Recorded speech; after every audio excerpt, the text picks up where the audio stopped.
In today's video, I'm going to teach you how to unblock an email address in Gmail. If you've ever blocked someone in Gmail but now wish to receive their emails again, you're in the right place.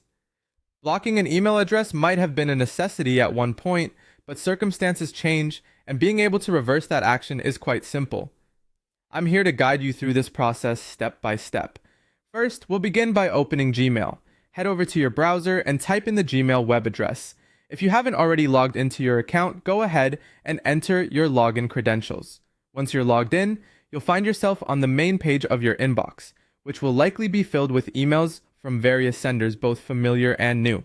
Now, our goal here is to find an email from the person you wish to unblock. If you haven't received any recent emails from them, no stress. You can easily use the Gmail search bar located at the top of the page. Just type in their email address or name to search for any emails that might be sitting somewhere out of immediate view. This step is crucial because to unblock a sender, their email must be accessible.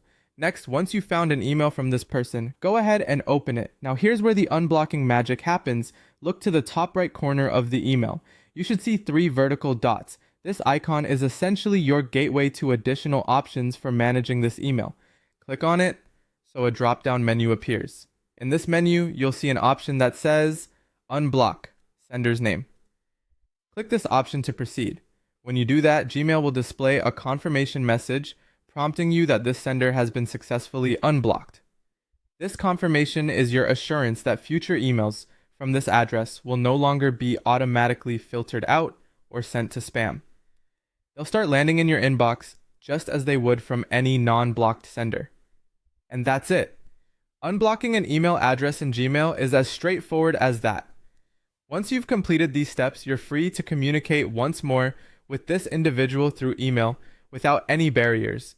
Whether it's for personal or professional reasons, this simple action ensures that no important messages from this contact slip through your inbox unnoticed. I hope this guide made the unblocking process clear and easy to follow. Remember, whether you're welcoming connections back into your digital life or simply tidying